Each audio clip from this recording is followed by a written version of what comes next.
Kristin. Hello. I got mine. I got mine too. Merry Christmas. Merry Christmas indeed. Merry Christmas. Happy Hanukkah. Happy New Year. Happy Kwanzaa. Happy end of 2020. What a crazy year.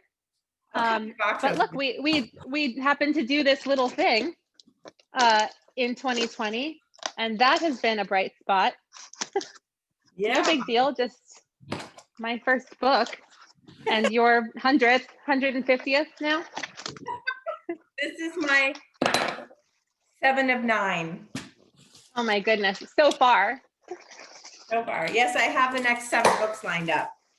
Oh my gosh. Okay, I feel the book. I'm not going to pick it up and look at it until you have one in your hand. Okay, I'm not looking. I'm just opening it up. There's a lot of paper in here. I painted my nails special for the unboxing. I have like these tips for like a wintry. Beautiful. But they match the book cover, you notice.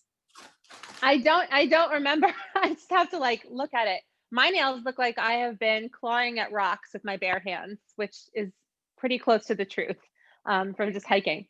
I'm not looking yet. I'm just reaching down to feel one. I have one in my hand. Oh, do you? Oh my gosh. Yeah. Okay. Unless they ship me the wrong box of things, I am holding in my hands. I have it in my fingers. I have it in my hand. Okay. 1, 2, 3.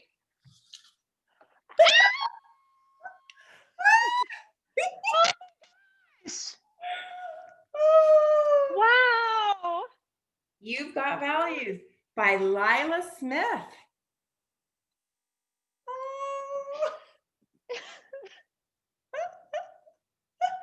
I was hoping you'd cry secretly. Oh my God. Kristin, this just would never have happened without you and without our friendship and without everything that we share. And I really couldn't imagine having gone through this alone at all, and certainly with anybody else. And like, look, I know. And Daphne. Kids around the world will be reading with their nanas or papas or papas or parents or whatever you call those people in your life. Oh, I love the purple spine. And teachers will be reading to their classrooms about learning about what's most important to them and to be able to be true to your values. If I had had this information when I was a kid, I think I really would have saved myself so much heartache. I'm still working on it, trying to maintain a values aligned life. Mm-hmm. And every single time I feel like my heart is breaking, or anytime I've ever felt that in my life, it is always because of values in some way, because there's not a click between me and whoever the other person is, or the opportunity, or whatever it is that I'm doing. If I had this as a kid, I just feel like I would have had an even more fulfilling, wonderful, magical life. Yeah, you would know, you would understand, oh, that gut feeling I'm getting, that warning, that's what that is. Or, even adults, a lot of times when they're unhappy at work, like just feeling so stressed about it, it's the values misalignment. When people are in relationships that they're constantly trying to get what they need from the other person, it's usually a values misalignment. And it's so powerful to actually have the words to know what's missing, to either make a decision to change what's missing, or to seek to get more of it in your life if possible. I like to have words for things. Yeah, absolutely. Like, even when you go grocery shopping, you could travel through the whole store trying to find cereal, but when there's an aisle that has a name on it that says cereal, of course you want to go right there. So like if one of my values is communication, or empathy or adventure, like independence, if one of those things were my value, I would know to go to that aisle where that thing is, and live that day with my values intact. Should we read it? I love that people we know are in this book. This is my niece, Daphne. The strawberries on her shirt kill me. I love them so much. And Mel Schroeder is amazing. That's Jacob. That's my little brother, Jakey. Hi, Jacob. And I'm telling you, he looked exactly like that as a little boy. I love him with his friends. Oh. Yeah, Jacob really likes getting along with people. In my dedication, I wrote, for my brother Jacob, he values peace, collaboration, and loyalty, and has modeled them his whole life. And that is absolutely true. Yeah. Yeah. And he has the same friends. He has the same friends now that he did when he was like in junior high. That's definitely loyalty. My son has loyalty as a value as well. And it's really interesting because when my son, who's 19, did UMAP and I saw his values, so many things illuminated. I understood why certain things bothered him and why things maybe other people would brush off would be a really big deal. And I was so stunned to see loyalty show up. But then when I started to look at his friendships and the way he is with people, it made perfect sense. And it's really important to know these things about people in your life because you can cross their values so easily and unintentionally, and you don't understand why they're so, Right. oh, it's not a big deal. And you try to downplay what's most important to them. Or you make judgments about what they're doing based on what you value, without considering that they might have different values. I love this page with Emma Lucy. Oh, Emma Lucia. Emma Lucia is named for my friends Bob and Mino's daughter, Emma Lucia Braswell. She is in New York City, and they are incredible people. And I know, like growing up, Lila is not the most common name, but I could never find it on like a keychain. And certainly Emma Lucia with an accent over the I, you just don't see that name in books. And so I wanted to have representation for her and other kids with names like hers and put it in here. And it's really special to have them represented here. Like every time we open this book, we're going to be visiting with friends. I love it. Show everyone Jax. Oh my gosh. Okay. Now let me go to, here's a page with Jax on it. Katerina danced over to Jax. Can you think of times when you felt happy? Jax's face lit up. See? I'm happy when I make up stories and go to outer space. Katerina said, you must value creativity and adventure. Jax grinned from ear to ear. This is the cutest, and he does look like this. That's amazing. Mel Schroeder is the illustrator for this book, and she did such, I always used to call her Schroeder, but she pronounces it Shredder. Oh, really? Shredder? Yeah, Shredder. Like from Ninja Turtles. Yeah. Well, I guess it would be like the German pronunciation, right? Exactly. Mel Schroeder? He's like half German. So Mel just, he's amazing. And Katerina is actually my daughter, Katie. And I don't know if you know the story, but like my husband, Xander, used to, and he still does, storytell a lot verbally with the girls. And so we'd sit at breakfast or we'd be driving in the car and they'd say, tell us a story, Papa. And he'd say, once upon a time, there was two little girls named Katerina and Evelina. And of course it was Catherine and Evelyn, but he would, and there was a big joke. And at first they would be like, Katerina and Evelina. And again, they didn't know what he was doing at first, but it was about them. And so he would tell all these stories, and that's where Katerina the fairy's name came from. I love that. Mm-hmm. And of course, Katerina is the name of one of my favorite characters from Shakespeare in Taming of the Shrew. Katerina or Catherine, and I played Kate in Kiss Me, Kate, the musical, once upon a time. So we have lots of, and Key is so cute. Oh my gosh. And I really love this dress, this, you wrote it, right? The description of her dress in book 1, and you've got gifts. Mm-hmm. And so her dress, this silk green and shimmering gold dress. Yep. And that could have been anything, but Mel Schroeder had in her imagination, it clearly must be this.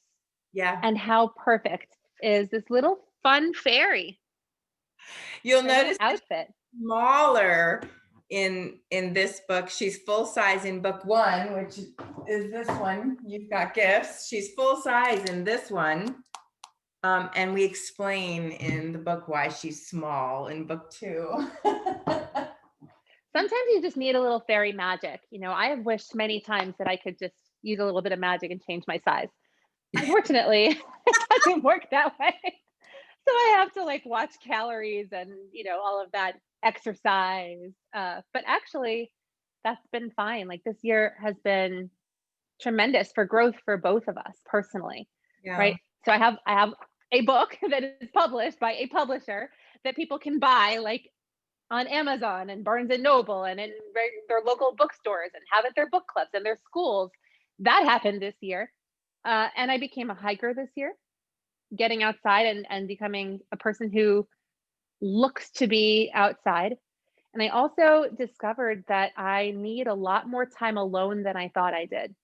I'm Interesting. such an extrovert, right? So like if people would never guess it. I don't need this much time alone, but I did need some. And when I was, living with somebody and working from home, and so was she, like all of a sudden I realized I had been alone for a really long time during the day, most days that I was home. And then all of a sudden I wasn't. And Right. so without that, I really realized that I value that. Like I value that peace. I Well, value that I'm going to make freedom. a connection here. So, since you've been spending more time alone, you'll notice in your top 5 strengths, strategic had moved up to number 1, because when you spend more time alone, you think more. And so your strategic thinking theme got stronger. That's interesting. Yeah, and I had to do so many pivots this year, right? Like I really developed what was already a strength into a massive superpower. Mhm. And woo moved up also. So like doing these massive scale things like the Shakespeare Sonnet Marathon earlier this year, I Mhm. was like, I don't want just like one little piece of impact. Right. I want, making a difference is one of my top values, as is yours. We share that. And so for me, using woo is like, well, I could get 154 people to say yes to this project. That'd be better than one. And so that's what it was. That's what And happened. It was all of your this this workshops are year. virtual now, so you have to be Yeah. far more intentional. You can't rely on your natural charisma in a room the same way as on a flat screen where people have distractions and it's so easy for them to look at their phone. So you have to be much more intentional to break the ice, build connection, and connect with people virtually. So I think you've had to really lean into your woo to do that. Yeah. Absolutely. Yeah, I feel very fortunate that I'm built the way that I am so that I can do the things that I love to do. And I am so happy that I also know what I love to do because I'm aware of what my strengths are and I'm aware of why I want to use those strengths, which is what my values are for. Mhm. So if you were talking to a parent or a grandparent right now about how knowing your values, the one thing that it's been meaningful to, and what you would hope their grandchild or child or niece or nephew would gain from your first authored book, what would you tell them? We have our own values. The kids have their own values, no matter what you try to teach them. Mhm. They will make up their own mind. And you'll see this from a very, very young age. Kids know who they are. And Mhm. they naturally will go towards, with their hearts, with their actions, with their energy, what they really believe in. Mhm. Those are their values. So things that might be important to you might not be important to them. And it's really important to encourage them to embrace the magic in who they really are on their own without influence. Mhm. For example, I value creativity way more than I value success. Mhm. I value adventure and fun much more than I value stability. So these are things that, if I talk to my parents or even, well, other friends of mine who have different values, they are nervous for me that I keep making these decisions that wouldn't bring them fulfillment. Right. But if I don't make these decisions, like put my all into a creative project, uh, cause something to bring community together, have a blast, like being silly rather than being all buttoned up and formal. That if I don't do that, I'm not really being myself. Mhm. And sure, I could like button up and have some measure of success by someone else's definition, but it wouldn't be in accordance with my values. Right. So if you're, going through this with a kid, I would say like honor that kid and what their values are. You can better support them. You can help them see connections between what's causing them unhappiness and their value, the connection maybe they're forgetting to make.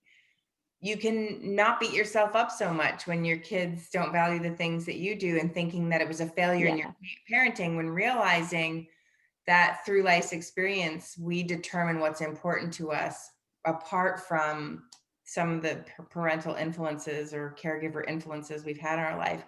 So I think sometimes people will take that as a parental failure when that happens, Wow. when really it's just people finding their own way, and it's really nothing to do with that. No, I think when kids have found their own way and they know who they are and what their values are, I would call that a parenting success.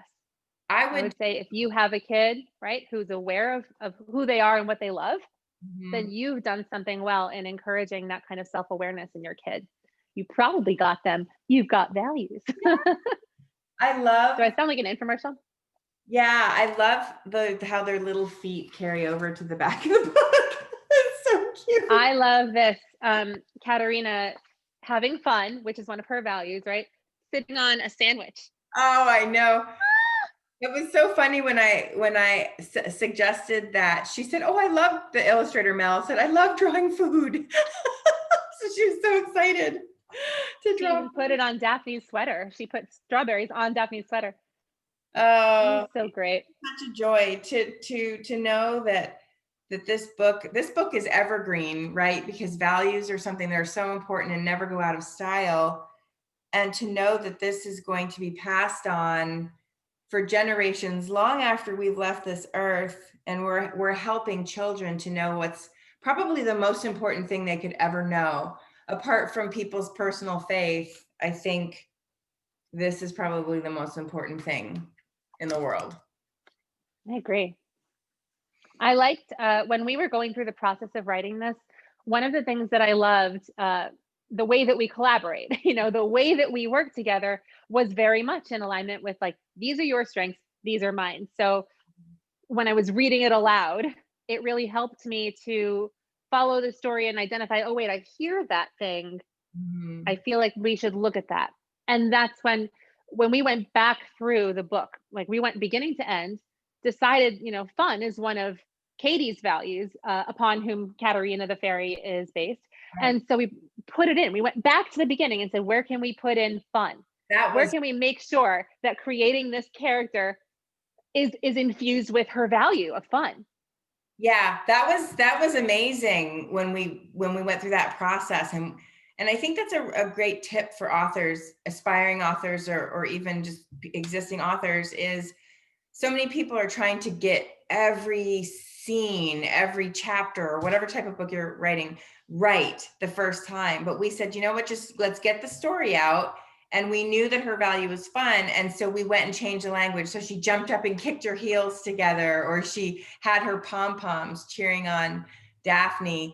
And I really love that iterative process with you, because I feel like the book just got better and better every time we went through it and read through it. And the way we wrote it, doing recorded Zooms like this and talking through the story and what are the values that we want to put in with the characters, that was a lot of fun.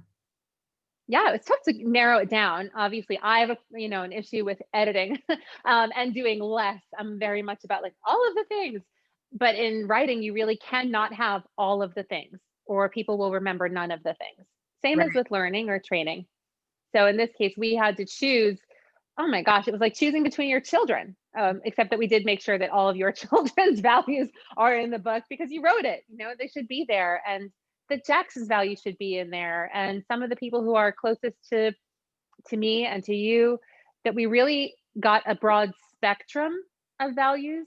These are by no means all of the values that exist, but Mhm. every child will be able to find at least one value in this book that they read and think, oh, that's me.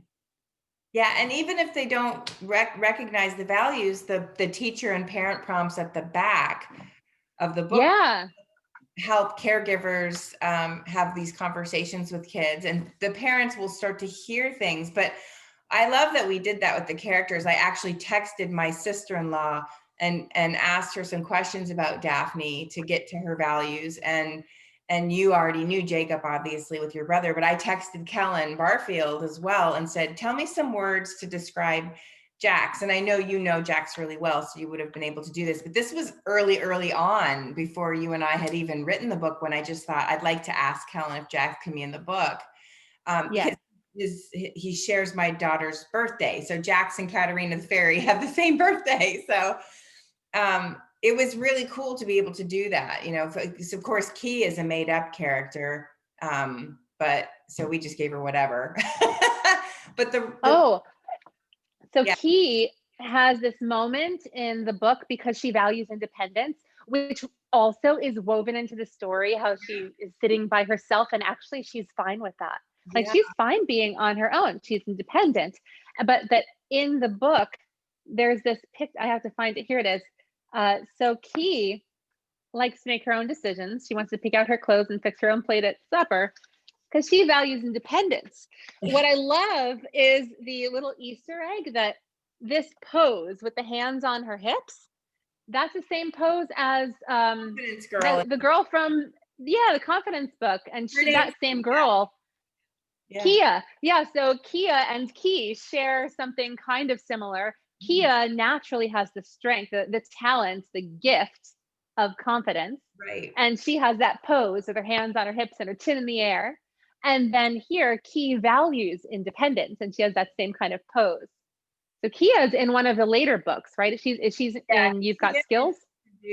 Kia is introduced in book 3 and becomes a main character with her twin brother, KJ, in book 4. You've got skills and you've got personality. I love, though, that we had the forethought at the time to have their behavior in the book be consistent with their values, because I think that's really helpful for the kids and the adults to identify how they behave differently, because our values guides our behavior.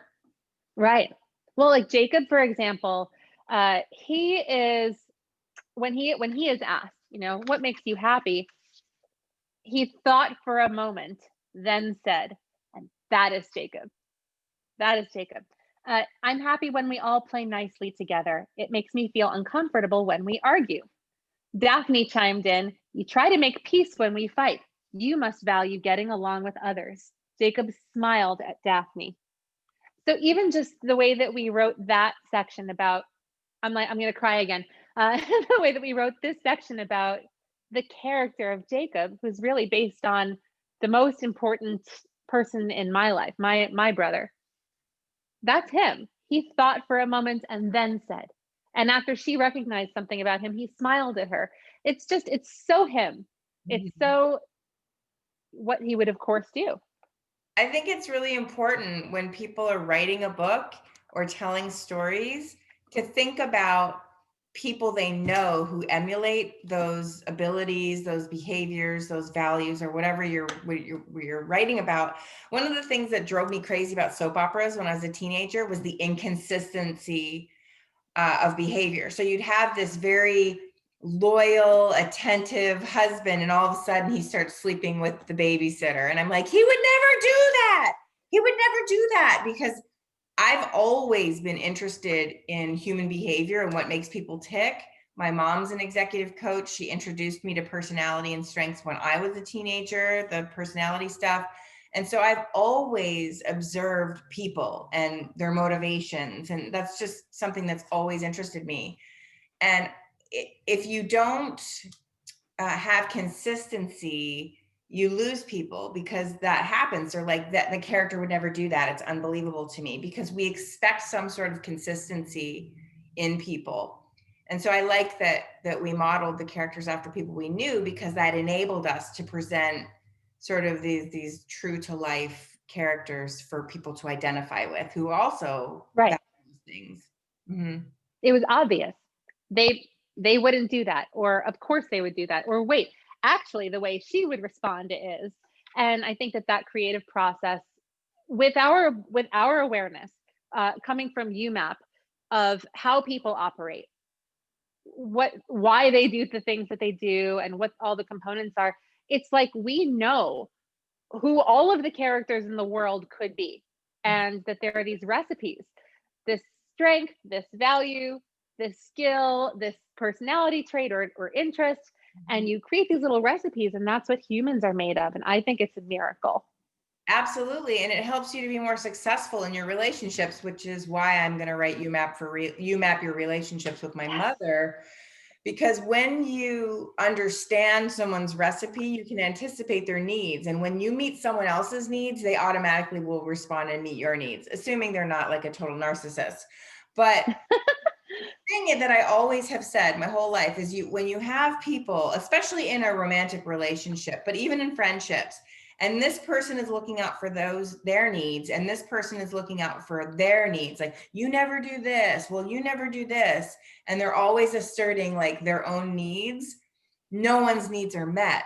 But when you know someone's recipe, so to speak, and you can proactively anticipate their needs, it creates this beautiful reciprocity. And before you know it, no one really has to say a word. You can just anticipate, I know what you're going to need. I know what's important to you. So I'm going to make sure I take care of that. And then and it just becomes this beautiful dance, because every relationship is a dance. It's either the headbutting dance, or it's that synergy where people are meeting one another's needs. That's really the key in my own successful relationships, is anticipating, if I meet your needs, my needs will also be met. Trust there is really key. Oh, of course. And being willing to make that investment yourself, taking personal responsibility on your end. That thing that my needs that you described, that is what theater is. It's actors going on stage and looking out for their own character's best interests. And it's why I had to deconstruct that in order to create Say Things Better, so that instead of the result being this dramatic conflict that's like fun to watch but terrible to experience in real life, that simply by saying, like, I'm not just out for my needs, I am interested in discovering what that other character's needs are. And because we have script analysis and all these tools, it's easy to do that. Yeah. You just have to go and find out. Like, you just have to decide that you're interested and go find out. And that's why it's such a big part of the Say Things Better method. Like, not just my objective, but my audience's objective too. It's really interesting you mentioned that parallel, because I never really thought about that. And when you think about our entertainment and our movies and stories and books, there's always a blow up that leads to this reconciliation. I'm like, why don't you just bypass the blow up altogether? Yeah, well, because no one would watch it. Yeah, no one would sell tickets, right? Well, if you think about the stuff that we watch on TV, yeah, if you're trying to construct conflict, starting with a values contradiction would be a really good place to begin. So saying, if this character values independence and this one values connection, then like, what happens? Yeah, that's interesting.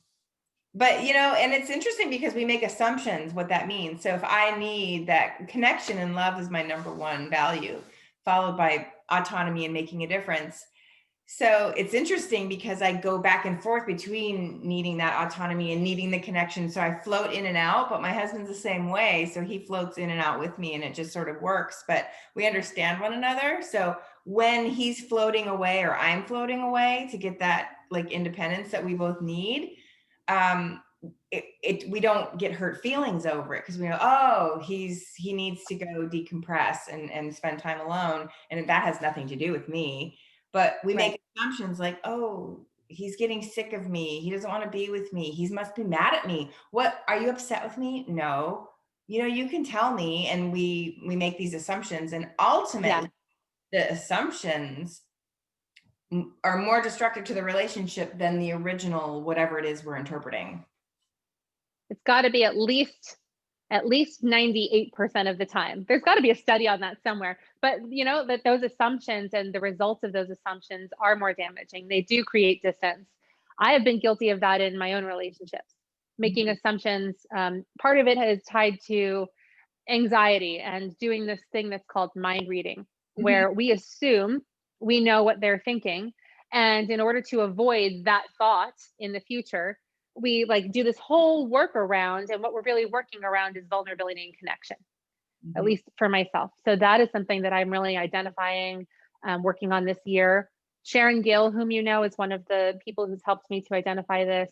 And just being open and saying that, right now is kind of a big deal, just to say, like, I know that that is what is happening when I'm making these assumptions.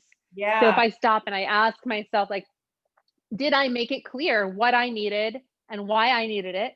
And when I did that, was I considering what they need too, Mhm. and why I'm not getting it, rather than assuming why I'm not getting it? Mhm. Well, it's really profound to even know that though, right? Because a lot of Yeah. times we're just behaving and there's a reason, but it's not conscious and we don't really know. We just know a button has been pushed or something's been triggered and we respond really from our amygdala out of that instead of bringing it to the prefrontal cortex and processing it the way you have. And my grandmother used to always say a problem identified is a problem half solved. And I really believe. Yes. Define the problem is like the number one for like data scientists, right? Like when they're trying to like find what data they need, defining the problem is the biggest thing.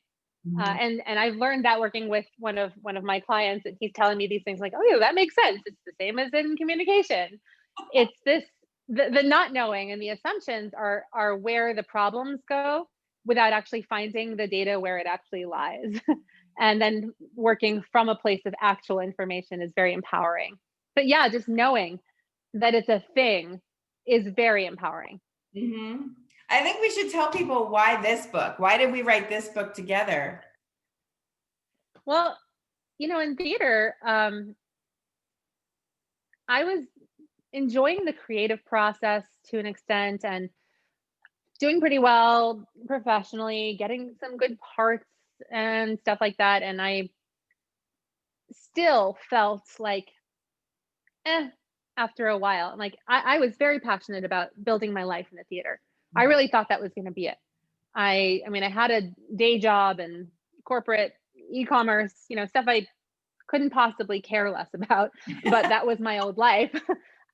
Just to make money so that I could go and be creative in this way. Mhm. But what happens in theater, actors, especially trained in the methods that I was trained in, we use our own memory and our own imagination in combination to create the life of this character on stage. So I'm bringing so much of myself to a stage and sharing that with people in the audience and with people in the cast with me, but never was it through my own voice. And it was just in service of these characters and these stories that were important. But if story after story after story that I tell is someone else's, I felt like I was kind of getting lost. And so it ended up being this thing I wasn't even looking forward to anymore. And when I left the theater and went on LinkedIn and connected with you, I started following your posts and reading about things that people were discovering about themselves. And I thought, well, I would maybe like to discover some things about myself too. When so we began, and I got coached, and I got my UMAP, and I learned some things, and I was like, oh, I didn't realize that was a thing. I didn't realize that was something that people could be good at or bad at. I just thought everybody was like this. I just thought these things were important. But this led me into this whole discovery of communication as something, and storytelling as something that come from theater for me into my everyday life, so that I didn't have to lose the creative process and I didn't have to lose the things that I loved about it. I could just take those same tools and bring them to my real offstage life. And one of the tools that I learned in theater is called actioning. And for actors who know this or people who don't, you basically choose a verb before you go on stage and you decide, I'm going to do this thing to that person I'm talking about. So it's cool because you can decide, like, to intimidate or to Mm. dismiss, or to diminish, somebody else. But those wouldn't be things that are in accordance with my values. I've played characters whose values those represent, but not my own. So in my own life, using the same tool, I have the chance to attach my values to my actions and not just do what's written in a script. So I created Verb Your Values, which is a tool, a workshop, and a step within the Say Things Better method that I created.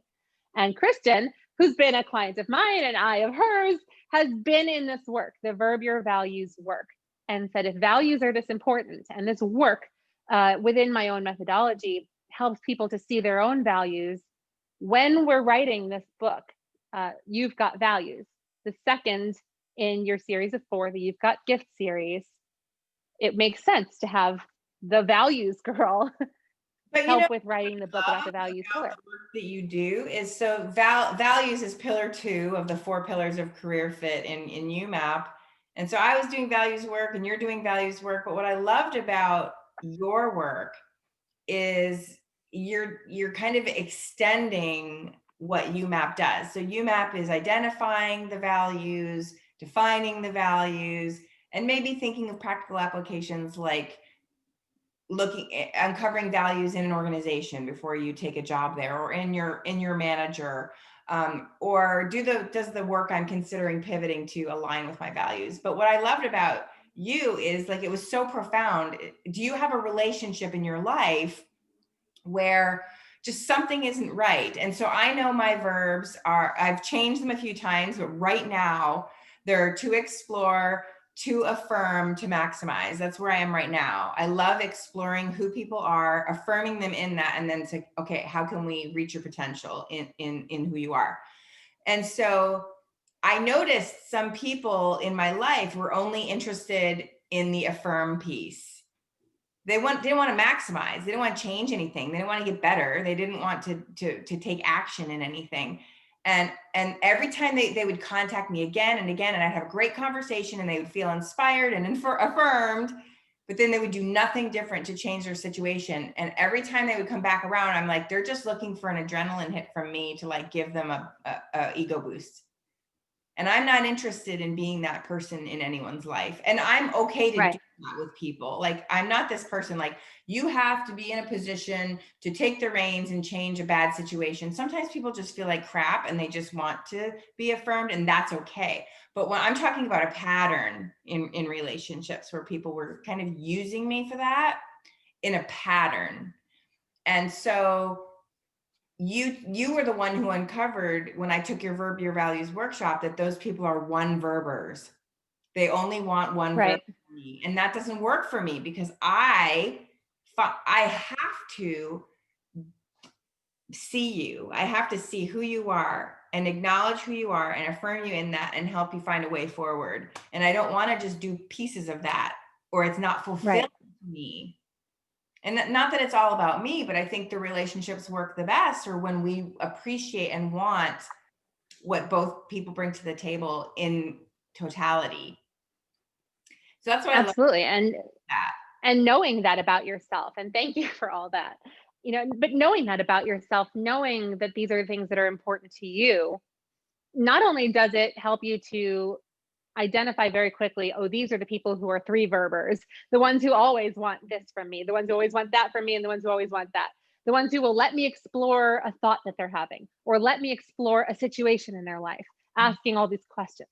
The same people who will accept from me when I say, you're just right as you are, built as this, like, miracle creation of recipe bits. And then, but here's what you can do with that. And the people who also want that from you, those are the 3 verbers.